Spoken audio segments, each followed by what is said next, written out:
Hey, it's Greg at the Vine Lambs. Thanks for tuning in. We're going to have a bit of a CD focus today. I'm going to do a video collecting everything that I've kind of picked up over the last couple of months, and some great bargains as well. So let's have a look at what we've been getting. So we'll kick off with this one, the Doves.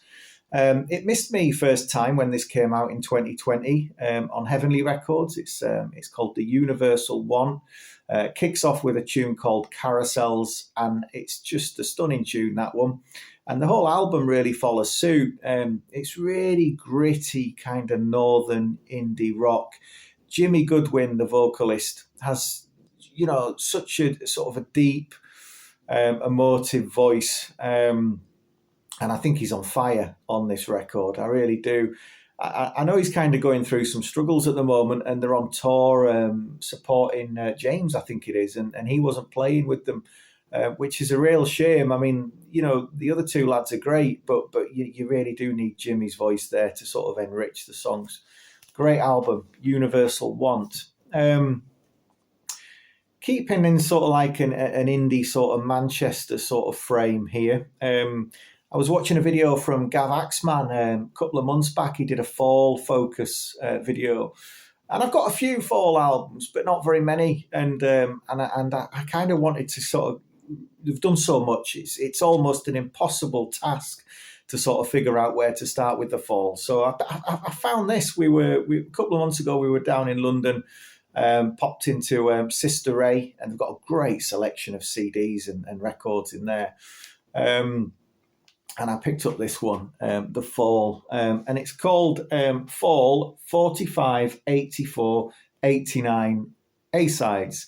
So obviously it's all their 45 singles between the years of 1984 and 1989. And this is an absolute tour de force. Goodness me, you've got Creep on here, you've got Couldn't Get Ahead, which is just fabulous. Cruisers Creek, LA, which has a really sort of alternative vibe to it. Hit the North, the classic Hit the North. Mr. Pharmacist, which is almost like garage rock in its rawest form. There's a Ghost in My House, Victoria, and Gavax's favourite Big New Prince, and loads more. I mean, it's proper value for money. I think that was £8 in Sister Ray Records there. Also, in Sister Ray, I picked up the latest Hawkwind album, There Is No Space for Us. Dave Brock and his co-pilots are on absolute form again. They released this album, which I've mentioned before, a few years back now, The Future Never Waits, on Cherry Red Records. And since then, they've released another two on Cherry Records, Stories from Time and Space, this one, and this one that I've just picked up recently, There Is No Space for Us.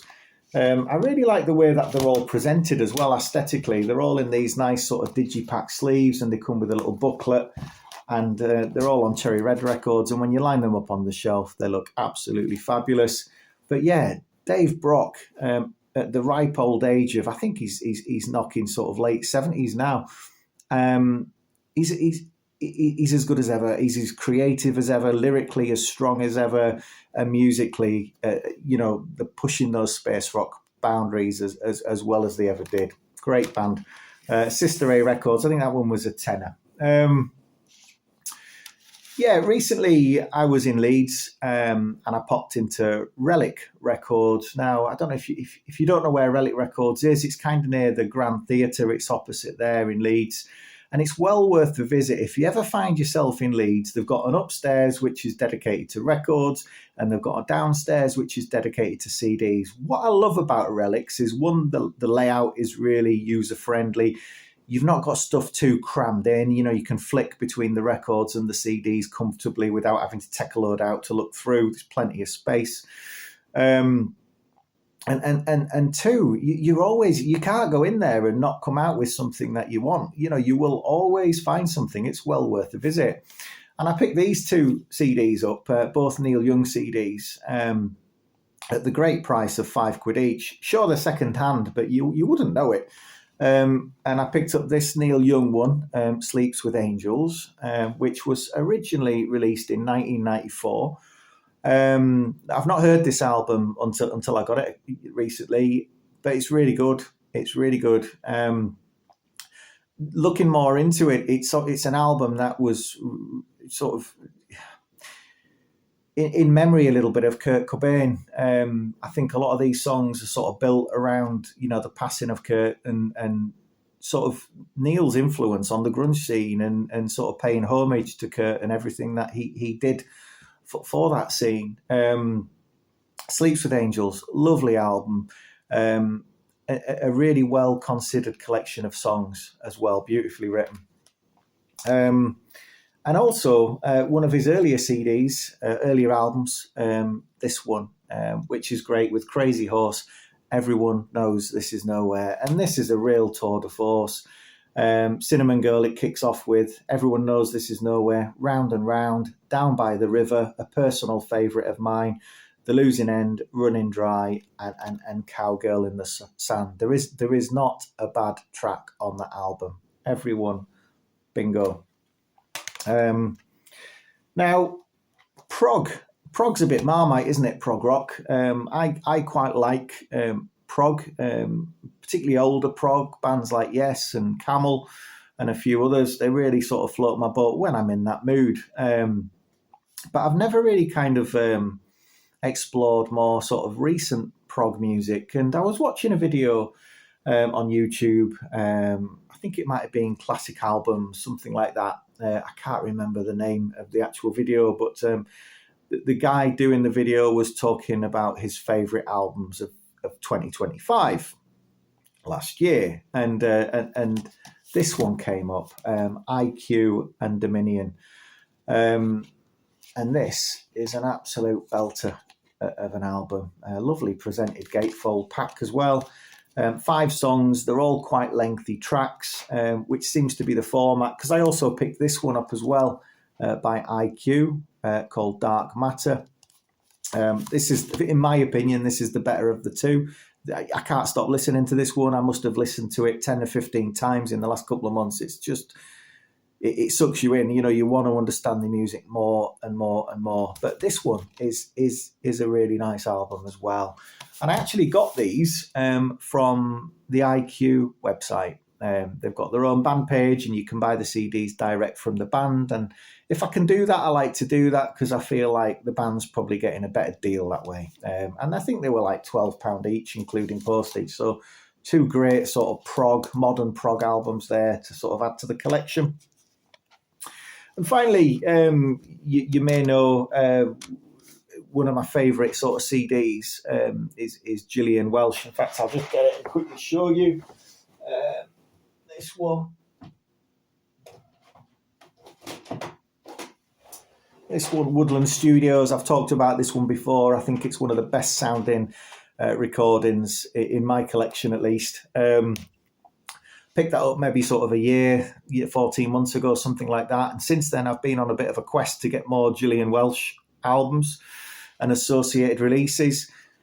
I picked this one up at Jumbo Records. I think it was £12. Absolutely brilliant. Soul Journey. Lovely set of folk, blues, country songs. Picked this one up. The Revelator, very catchy against, well, all of the stuff, sort of country folk type music. But I love that picture on the back of her and David Rawlings. David Rawlings plays guitar on a lot of her songs and also produces the albums as well. So it's a really integral partnership they've got going. They always work together. Speaking of David Rawlings, I picked this one up recently as well. David Rawlings Machine. So this is his songs that he's written. But guess what? He was on the album, Gillian Welch, supporting him on his recordings. Nashville Obsolete. It kicks off with a track called The Weekend, which is so much fun. It's got a real sort of rolling sort of beat to it. Very sort of toe-tapping music. There's a wonderful epic track called The Trip, which is about 10 minutes long. And it's well worth the reward just listening to that through. It's a really well written song, a great album, very enjoyable album. And I think, when you look at these CDs, I wouldn't go buying all this stuff if I didn't think it was good. And I think that's sort of testament to Gillian Welch and her music. And finally, just to sort of cap off that, I'm still sort of acclimatizing to this, but it's the Robin Hitchcock Spooked album from the noughties. And guess who's supporting on there? Gillian Welch and David Rawlings. And I really picked it up for their guitar work more than anything, because it's really apparent on this album.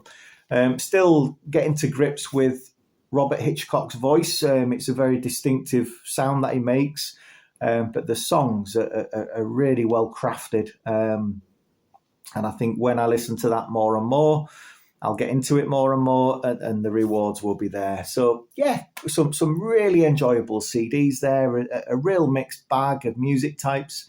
And thanks for watching. Bye-bye.